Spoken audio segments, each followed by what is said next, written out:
Bismillahirrahmanirrahim. Dear students, welcome to the class of Introduction to Logic and Critical Thinking. Today's lecture is about the theory of deduction as well as classes and categorical propositions. In today's session, we will explore how logical reasoning works within a deductive framework and understand the structure of categorical propositions which are central to the domain of logic. We will begin our discussion with the theory of deduction and then move into the specifics of categorical propositions, breaking down the types of propositions that are used to form valid arguments. I will guide you through each concept and provide plenty of examples to help make things clear. Let's dive in. Let us first understand what is the theory of deduction. The theory of deduction focuses on the principles and methods of logical reasoning. Deductive reasoning is a process where we move from general premises to a specific conclusion. In a deductive argument, if the premises are true, the conclusion must be true.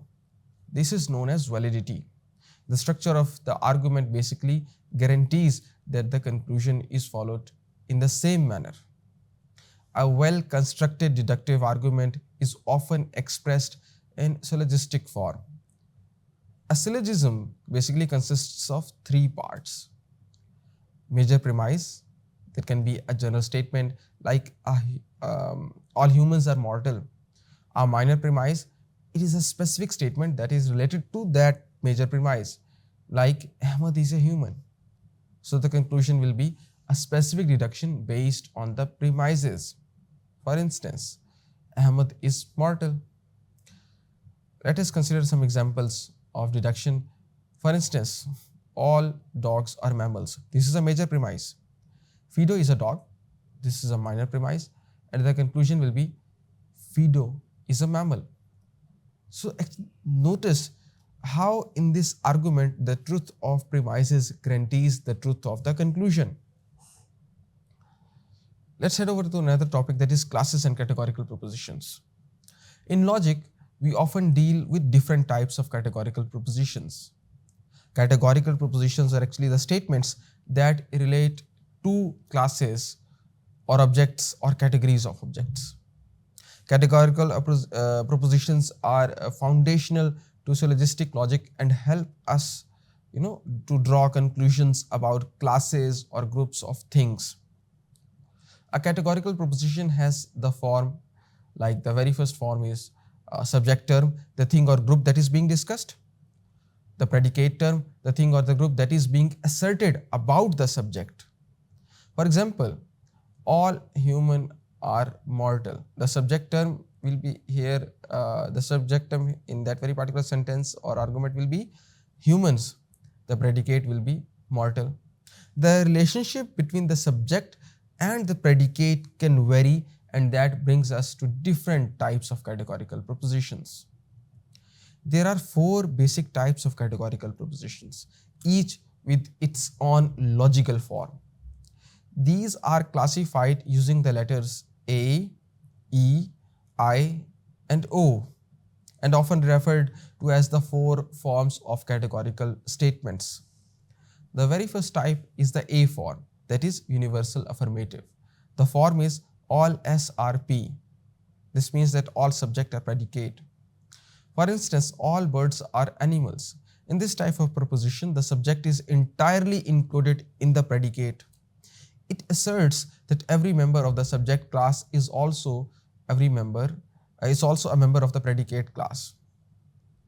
Then let us come to another form, that is the E form, also known as universal negative.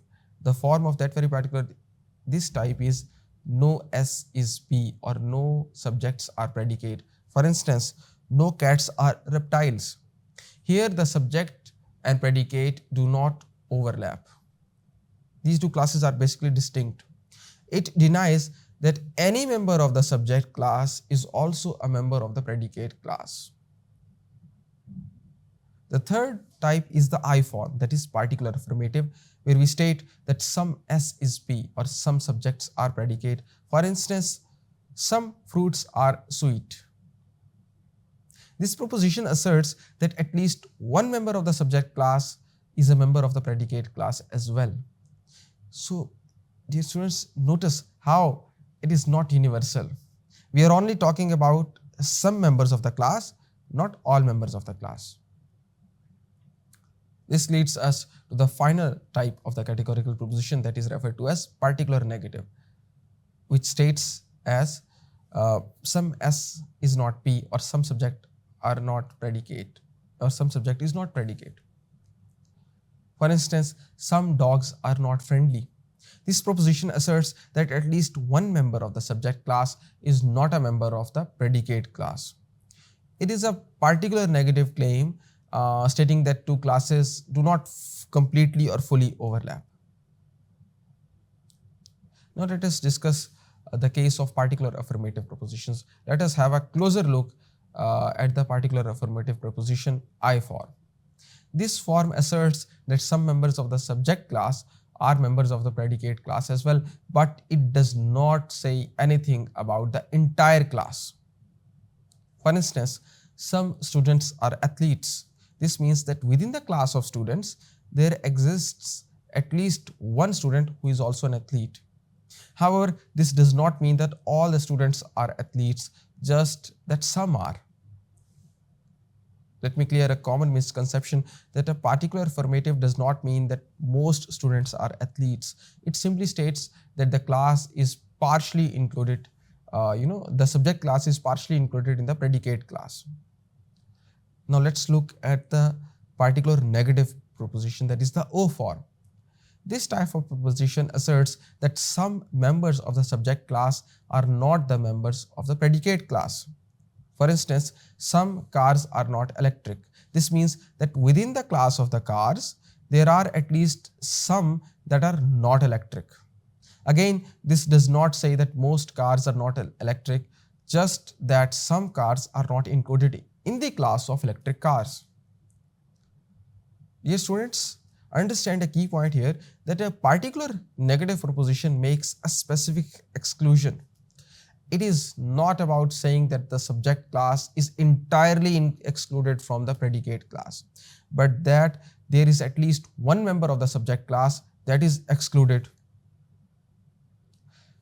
Also, I want to share some of the common examples to clarify. Let us go through a few more examples about each type of the categorical proposition. Let us start with the A form, that is universal affirmative.